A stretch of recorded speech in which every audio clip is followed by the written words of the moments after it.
Hey student, I am Teacher Prix and I'm going to help you talk to anyone, anywhere, anytime in English. It is MeetUp Wednesday, where we get together to work on our English so that you can finally unlock your English to fluency and speak clearly and confidently.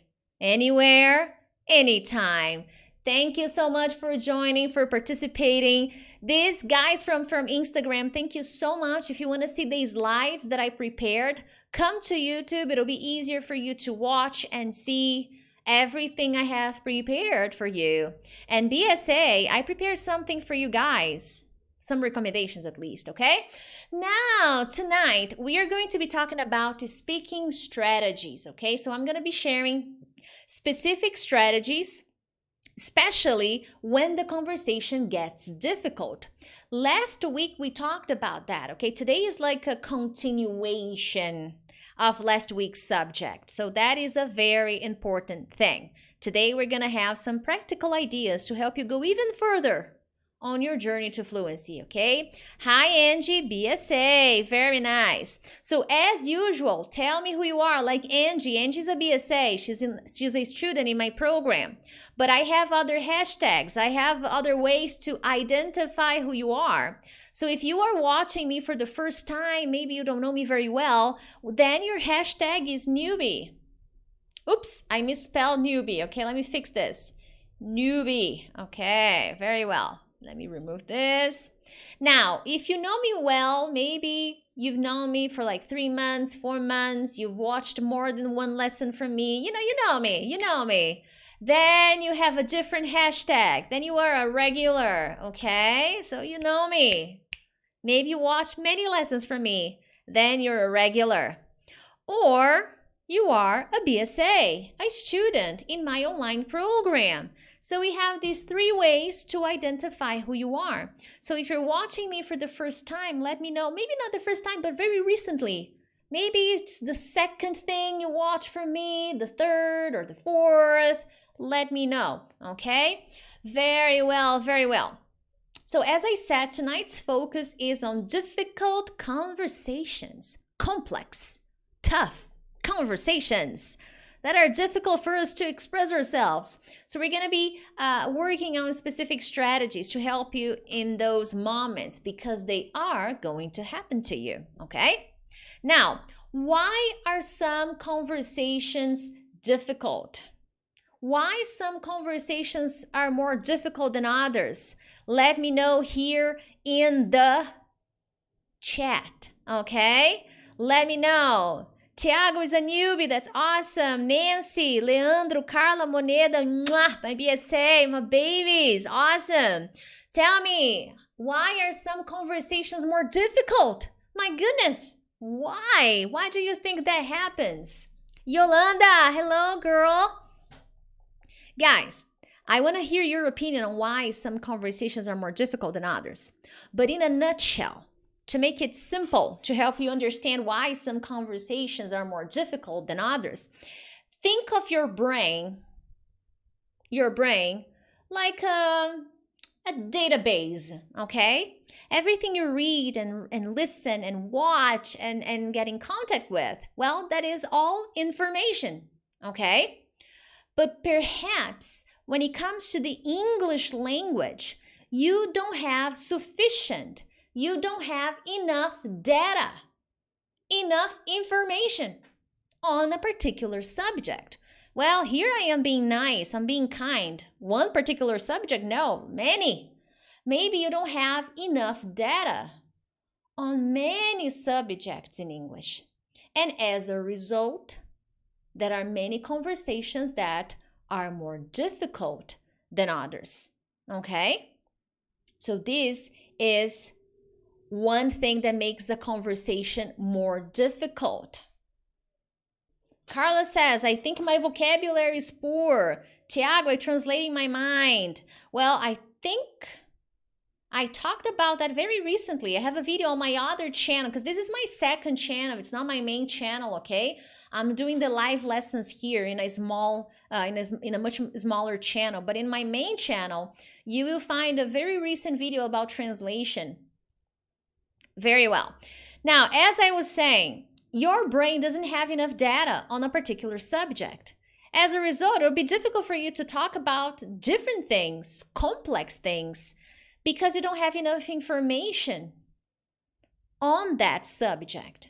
And then we combine different elements in a conversation, such as vocabulary, pronunciation, and boom, you have an atomic bomb of conversations in English.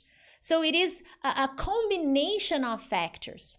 But one important factor that I want to tackle tonight, that I want to focus on, is the complexity of a subject. And for that, we need to think of the input, your English input. What complex, and this is a question, what complex subjects in English are you exploring? Because if you always stick to the same old subject, how are you going to grow? How are you going to grow your ability to communicate? Okay? So Carlos says, I think my vocabulary is poor. We got to keep working on vocabulary and paraphrasing. These are two important techniques, and we're going to talk more about that. So the input process needs to change. And at this moment here, I am not talking to beginners. Because if I were talking to beginners, people would not understand me, okay? Beginners would not understand me. So there's a very good chance you are a pre-intermediate or intermediate speaker or upper intermediate speaker.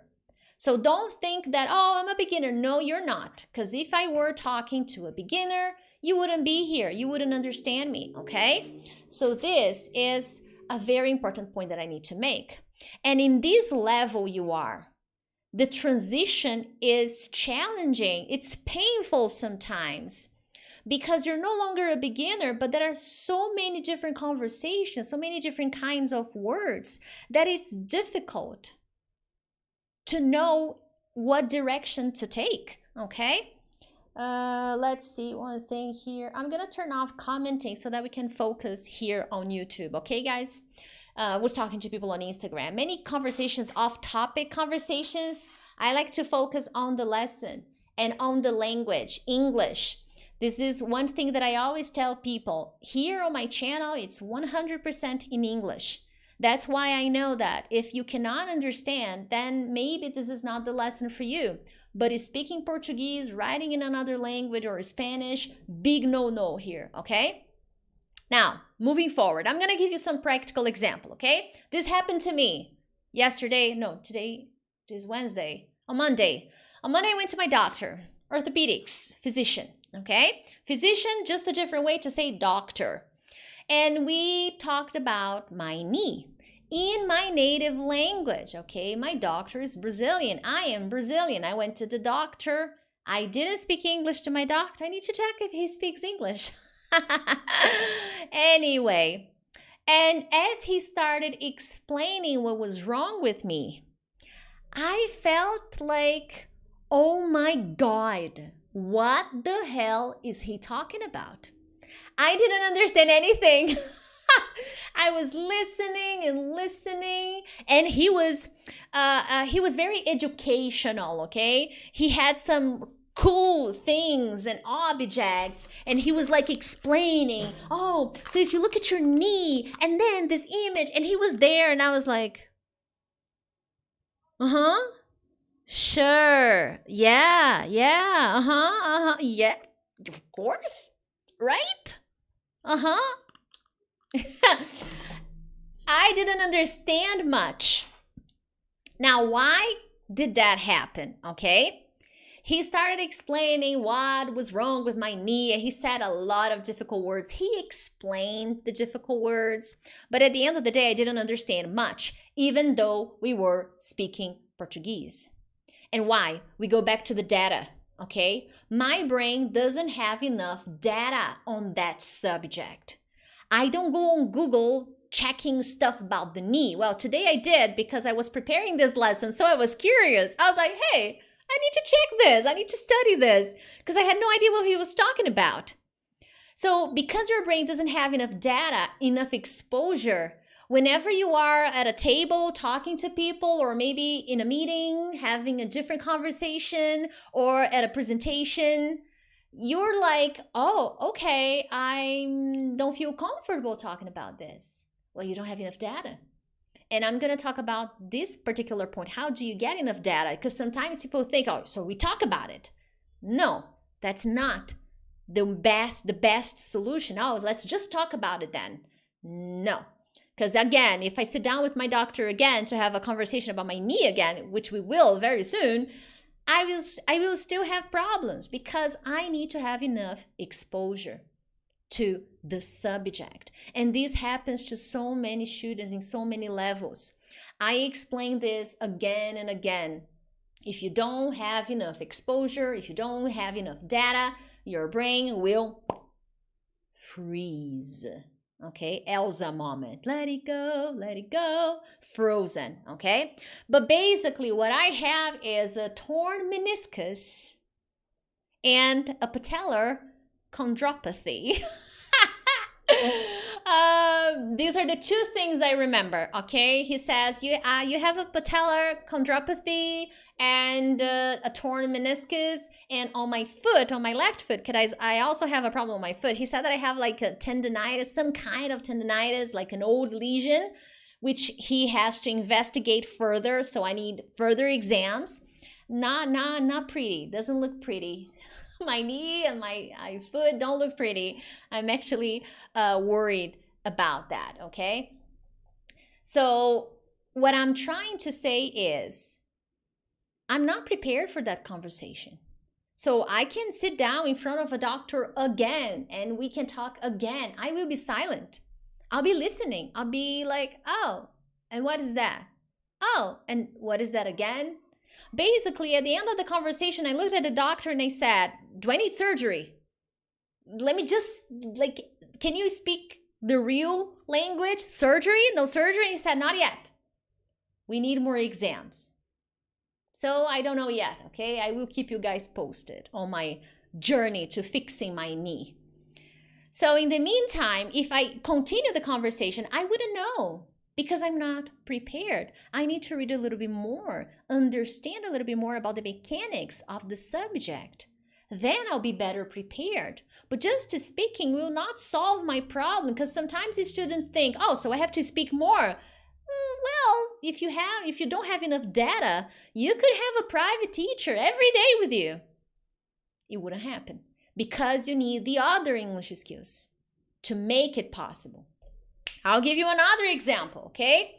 A few years ago, I was talking to a student and we started talking about black holes. And I was like, well, in English, okay? Black holes, okay? Do you know anything about black holes? Let me know. Do you know anything about black holes?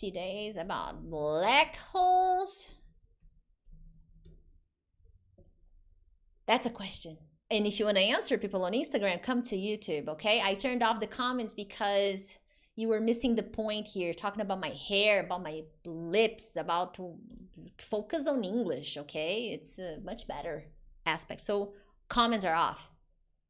And I was talking to this student, and he knew more than I did about black holes, about science, about the stars and planets.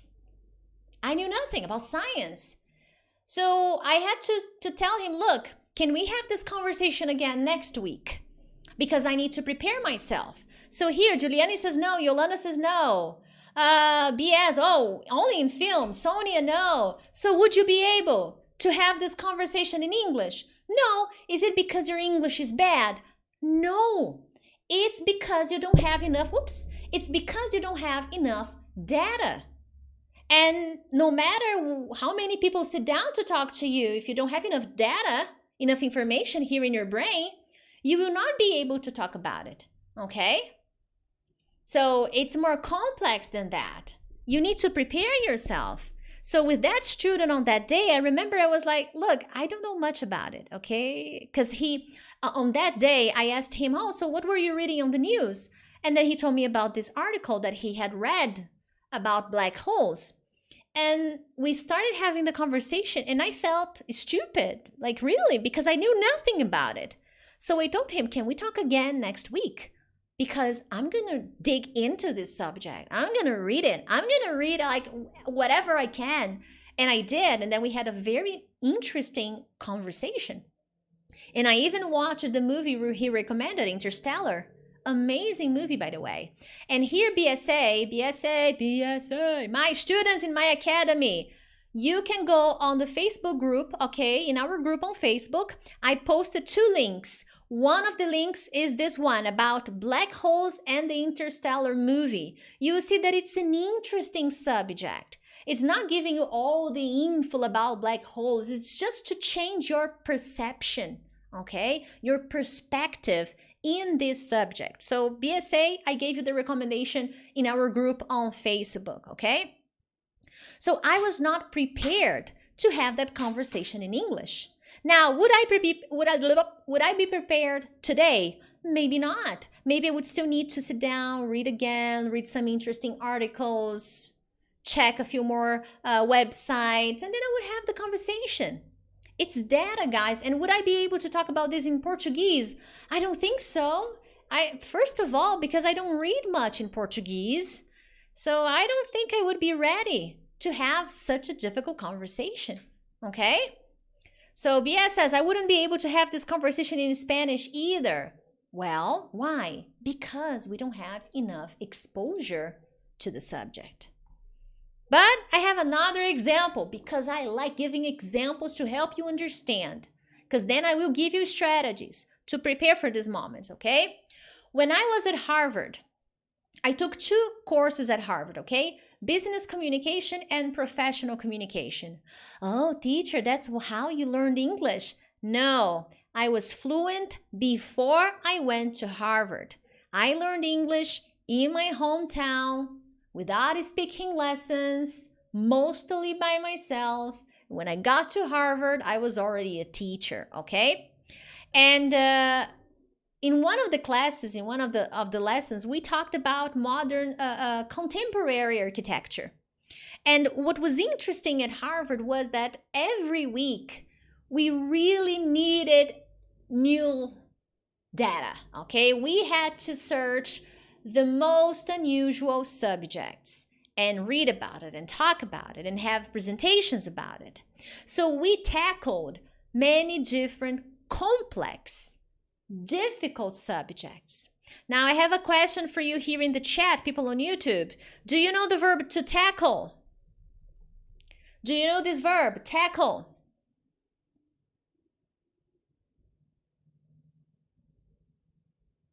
Leah, I'm already doing physiotherapy and I did an MRI, but I will need to do a second MRI. He wants to confirm a few things that were not clear in the first MRI.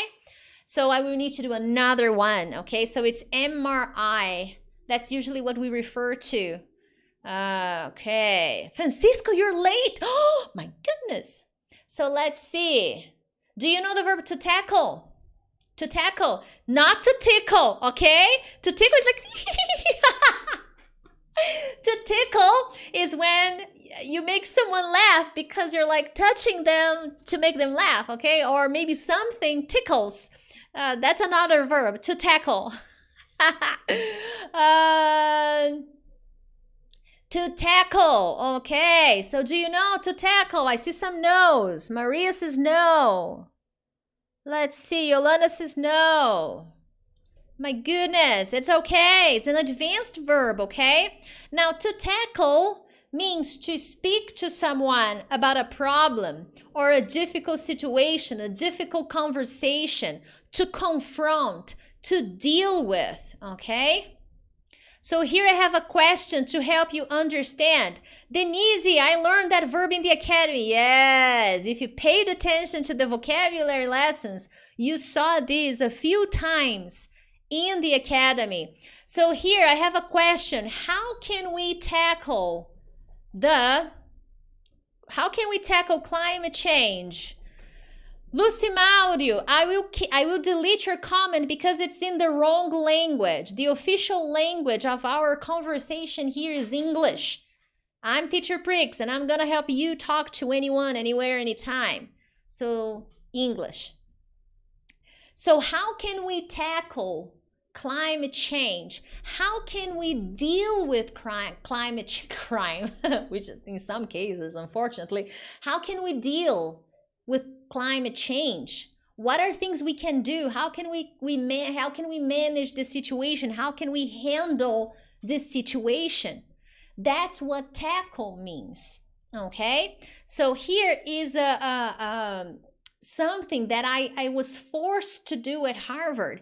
Every week I had to tackle different subjects that I was not familiar with, but there were strategies I followed to help me get ready for those moments, so that I could talk about contemporary architecture, so that I could talk about economy, so that I could talk about history, so that I could talk about wars, so that I could talk about economy, so that I could talk about developing countries and challenges that developing countries face.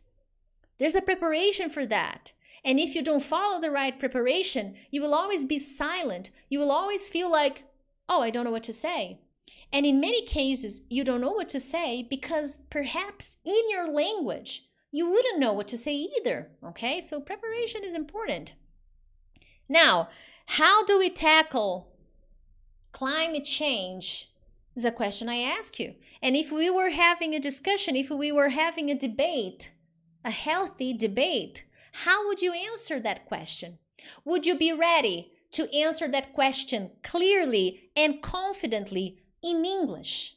More than one phrase to really present your ideas and confront your colleagues whenever they say something you don't agree with. So this is something you need to think about. Oh, teacher, I don't know if I would be ready to have such a deeper conversation, a more meaningful conversation. So that's why you have to prepare yourself, because these difficult conversations will happen more often than you can imagine. In my program, I prepare my babies, my students, to have different conversations. Emotional intelligence, the planet, we talk about the planet as well.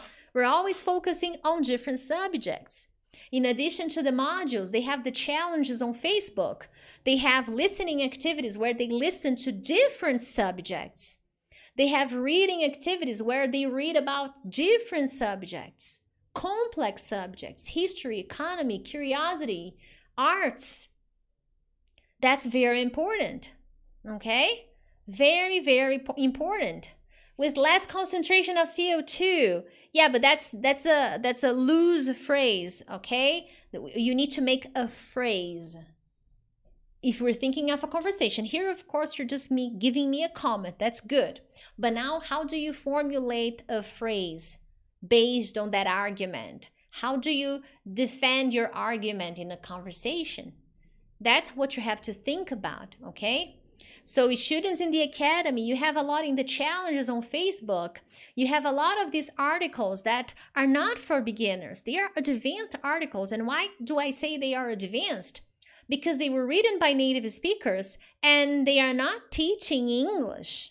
It's not like an educational channel to learn English. Well, absolutely not. The videos, extra videos I give you, the reading activities I give you, the extra materials I share on Facebook, they are written by native speakers to pretty much anyone who can read in English, of course. So these are very rich materials to help you expand your database. Yes, your beautiful machine, your brain, okay? Very, very important.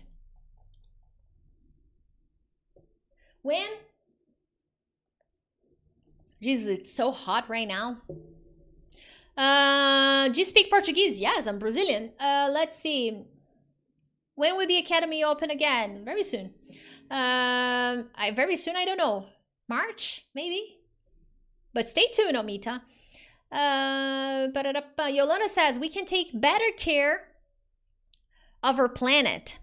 Each one must do their part, okay, baby? Sardine, we're being general, so each one must do his, her. In this case, I would focus on there. It's possible to do that, Each one must do their part. I agree. Then you could give examples. So you see, when you're thinking of an advanced conversation, Yolanda, you started well. Yolanda is a BSA. She's already getting to the next level. So what do you do next, Yolanda? Now you're going to think of what exactly is my part?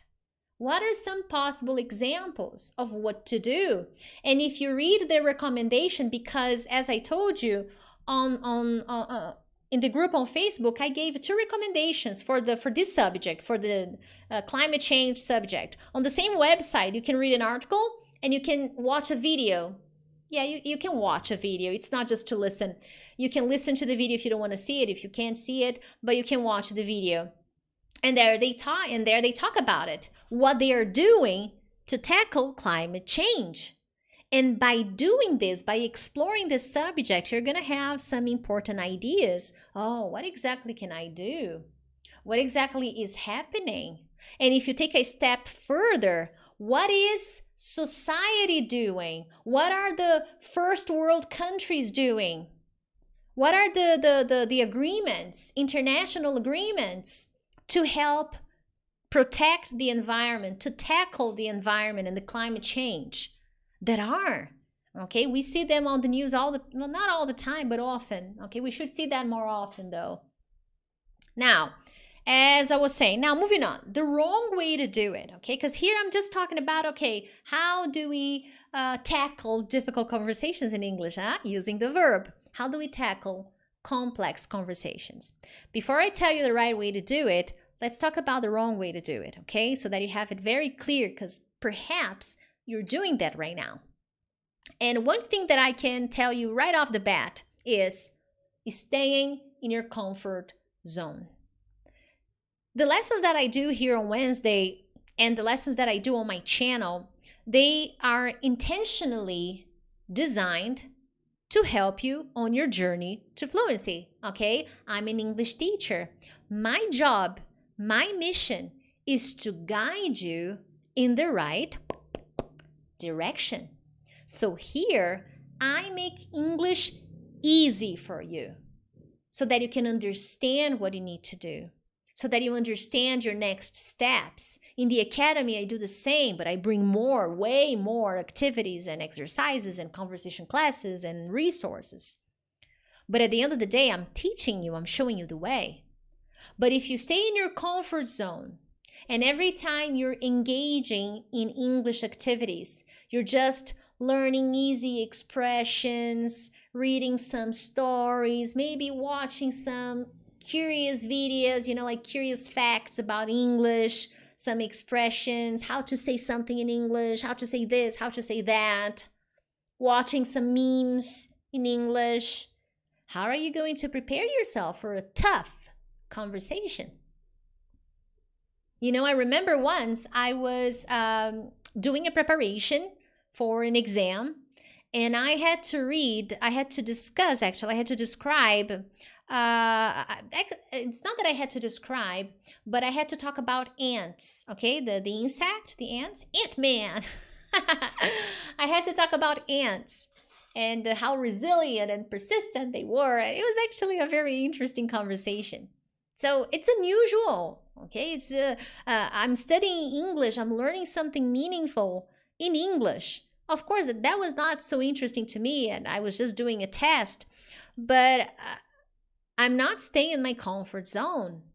So every time I study English, I connect with English, there is a place and time. Of course, I watch memes and some funny stories, learn some interesting expressions, but that can't be your routine. That can't be all you do, okay? My students in my program learn a lot of expressions, a lot of verbs, a lot of idioms, adjectives, advanced vocabulary, but they learn in contextualized materials. So be careful. Just focusing on bringing more new words without specific conversations, complex videos, materials will make you stay in the comfort zone. And another important thing that is, I consider the wrong way to do it is staying in your comfort zone in the sense of, okay, but teacher, I listen to the news. I listen to CNN, I listen to BBC, I'm listening to the news, important stuff happening to Russia, in America, the money, the dollar. I listen to that. Oh, that's wonderful. What do you do next? You listen and then what? Because I can tell you that if you watch the news for 5 minutes, there will be a lot of new vocabulary for you. So if you just hit play and drive, making my way downtown, and expect to improve, then it's tough. So good that you're watching the news, listening to the news, but what do you do with that? So the problem is the process that you're following or maybe not following. So watching the news, that's one step. But what you do about the news, that's another step. That's the most important step, actually. A few weeks ago, I think last week, yes, I think it was last week, I gave a workshop to my babies, a live workshop, and we used the news. I think we used a short video from CNN, and if they followed my recommendations later and watched the replay, because some of them couldn't participate live and I gave some recommendations, they should have gone deeper in the subject and explored the vocabulary because there were new words there, new expressions, new collocations. So there's so much to be done. Simply listening to the news will not help you connect with the information. There's got to be a little bit of reading, a little bit of interpretation. And if you're just listening on the go, you will not retain so much information. You will not remember enough to have a conversation. I have an example of something very recent here in Brazil. For Brazilian people, do you know what's happening in Petrópolis right now? Do you know what's happening in Petrópolis? Well, I think it happened like last week, but they're still going through some really tough moments in their city. So do you know? Tell me here, hashtag yes, hashtag no. Maybe you listened on the news very quickly in English, not in Portuguese. I hope you listened to it in English. There's so much vocabulary you may not know about the tragedy of what is happening in Petrópolis right now. So just listening very quickly will not help you learn the vocabulary, the necessary vocabulary to sit in front of me and have a conversation. Because if you just look at me and say, oh, it rained, that is not enough. That is not enough. No, I heard on the news it rained a lot. Okay, that's a start, but that's not enough. If you want to have a meaningful conversation, a more advanced conversation, you have to explore. That's why sometimes you shouldn't feel like, oh, I can't have a more difficult conversation. Well, they have their own kind of preparation. So you have to read. I would recommend reading about what is happening there. Checking the vocabulary, check the combinations. Because what you will see on the news is you will see like interesting collocations, like BSS floods, okay, but they were devastating floods. Devastating floods in Petrópolis, okay? And there's so many other words, mudslides. There's like a lot of landslides, also a possible way to describe it. The death toll is increasing by the minute, unfortunately. So these are all things that you will be able to talk about if you explore the right way. And I'm sorry to tell you that if you're just driving the car and listening to it, your brain will not remember. You will not be able to talk about it. And unfortunately, we live in the generation where people just listen to the headlines. Attention! Devastating landslides in Brazil. Latest news. That's all they remember. Oh, the rain, right? In Rio? Yeah, terrible. Because that's all they remember. That's all they heard. You're busy doing other things. So dedicate your undivided attention. It's not only about listening to the news. That's the easy part. The tough job, the hard work will come when you sit down to do the activity, to explore. So be careful with the, but I listen to the news. I watch TV, I watch interesting videos on YouTube. Okay, but what do you do with that? With my babies, every listening activity they have in the academy, there are exercises they need to do. So it's not just, I listened. No, there's listening comprehension practice. They have to study the vocabulary connected with the materials they are studying. Otherwise, they never improve. So that's very important, okay? Very, very, very, very important. So teacher, how do I fix it? How do I change this? Well, firstly, you need to develop a weekly paraphrasing practice. But here we have 3 levels of paraphrasing, okay? I talked about paraphrasing before, but now I'm going to focus on 3 important levels of paraphrasing. We have paraphrasing level 1. Paraphrasing level 1, you start with words, okay? And I talked about this on my channel many, many times. So the first level of paraphrasing is the easiest. You start describing words in English individually. What is rain? What is a flood? What is a mudslide? Okay? What is meningitis? Okay? That would be difficult. So you start with simple words, okay? That's level 1 of paraphrasing. The second level of paraphrasing is when you paraphrase some phrases, some collocations. Maybe you read something on the news of one phrase and you explain with your own words, okay? You will be preparing yourself for difficult conversations.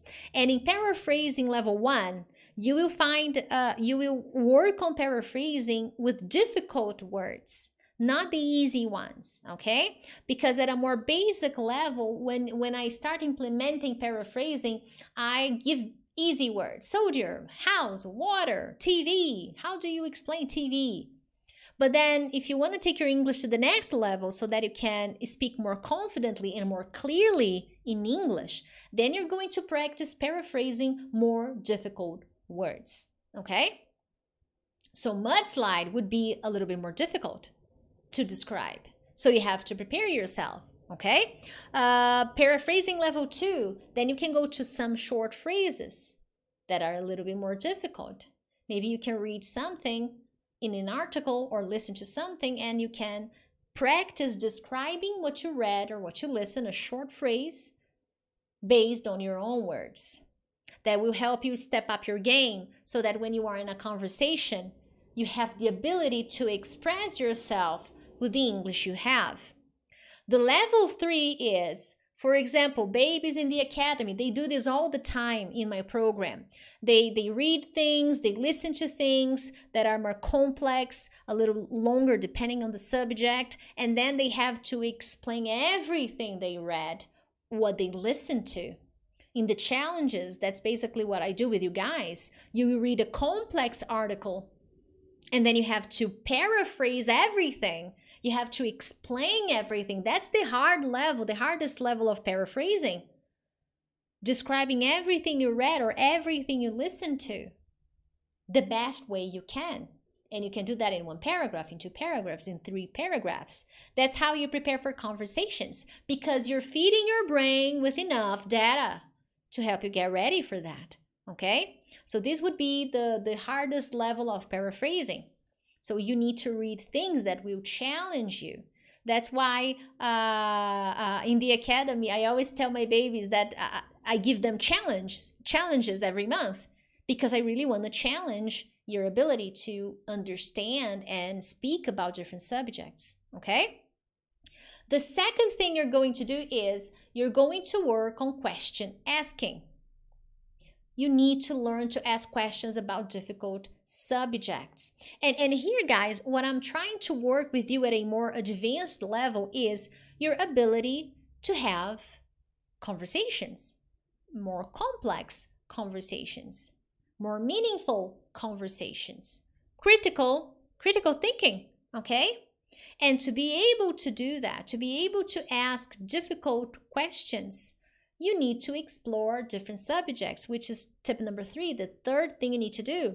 You need to explore one complex subject a week. Whether it is climate change, whether it is economy, whether it is arts, different kinds of arts, whether it is technology, whether it is spirituality. There are complex things about spirituality. There is one guy, I'm not going to mention his name because he's American, but it's a very alternative spiritual, so I'll keep it to myself, okay? But when I started watching him, it was difficult for me, okay? He is a very spiritual guy, and his lectures were complex. So I had to sit down and really pay attention, watch more than once, because his level of evolution was so much higher that he kept me on my toe. I was like, oh my God, I gotta pay attention to this guy. It's difficult, it's not simple, because I understood the words, but I had to interpret the information he was giving me. And based on the information he was giving me, I started asking questions, meaningful questions, to help me think about my life. So you will only be able to ask difficult questions if you read difficult subjects that will instigate you to ask questions. So babies, when you watch this video, when you read this article about climate change, it's interesting. What questions can you ask about it? And when I say questions, not all, what's the meaning of this phrasal verb? No, questions about climate change. Watch interviews on YouTube. There's a video in this link that I shared with you guys. So you see the point I am trying to make. And if you do this only once, you will not get better. Okay, I'm sure. I don't know you. I don't have a crystal ball, I cannot predict the future, but here I can. I know that you're not going to improve if you don't do this consistently. That's why my students are so successful in the program, because they keep following the right guidelines. If they follow my guidelines, of course. They are always exploring a different subject, something more difficult, something complex. Some of them are easy, some of them are more difficult, and that's how they grow. So this is something you must absolutely do, okay? So BSA, recommendation for you, okay? You can do those 2 articles I shared with you. Follow this recommendation I gave and explore the articles. I don't think they're gonna be, well, there may be new words, okay? Collocations, phrasal verbs, you will definitely learn new vocabulary, and it's a different subject for you to explore, okay? But basically, what can you start doing this week? First, you start with level 1 of paraphrasing, okay? This will help you eliminate the intensity of translation, so it's important. So level 1 of paraphrasing will be explaining simple words in English, okay? So explaining simple words in English. Then you can go to level 2, explaining some phrases, more difficult phrases. Then level 3, explaining long articles. When I say long videos, I'm talking about a 5-minute video, a 3-minute video for the purpose of this activity, okay? Now, another thing you're going to do, you're going to read 1 article in English. Easy to medium complexity, because you're going to start with this strategy, and because you don't have any guidance, you don't have an online program like mine, you may start small, okay? Start with 1 article and practice asking questions about the subject, not about the vocabulary, the grammar, no, the subject. If you were in a conversation with someone, what kind of question would you ask? Okay, how would you have a debate, a healthy discussion regarding that subject? And finally, this is more English related. Review videos about asking questions in English. As I've talked about on Instagram this week, and I will repeat it again, in conversations, we answer questions or we ask questions. If you want to be more confident when speaking English, you need to learn the art of asking questions. It is important, okay? Now, we can also explore active listening, and asking questions will help you become an active listener. Let's say I am having a difficult conversation. Let's say imagine if I were talking to someone about black hole right now, okay? I haven't read anything this week or recently about it. So that would be a little hard for me. So how would I behave in a conversation at that moment? I would be an active listener. And what is an active listener? An active listener pays attention to the speaker and asks questions, repeats what the person is saying. That's why paraphrasing is so important. We're not going to have time to talk more about this. I will have to go, but when I am in a conversation, why is paraphrasing important? Sometimes if the question is too difficult or the subject is too difficult and I don't have enough vocabulary, I can practice active listening. But to do active listening, I need a little bit of paraphrasing and I need a little bit of question asking. I need to know how to ask questions and how to guide the conversation. That's basically what I recommend students to do. If they are in the middle of a conversation, they don't feel so comfortable. Gee, it is hot here. So there are specific expressions you can learn that will help you guide the conversation. But for today, paraphrasing will be the most important skill, okay? And then I will come with another meetup. I don't know if next week, because next week I was thinking about listening, but I will get back to the speaking where we're gonna work on specific active listening expressions and phrases that will help you continue the conversation and focus on specific pieces of information that the speaker is giving you, okay? So that is a very important thing. But for today, review videos about asking questions in English. I have many videos like that on my channel, on my main channel, not this one, okay? Read a complex article, easy to medium complexity, nothing too complicated. For the students in the academy, check the 2 links I shared right now, a few minutes ago, okay, before I went live. And start with paraphrasing level 1.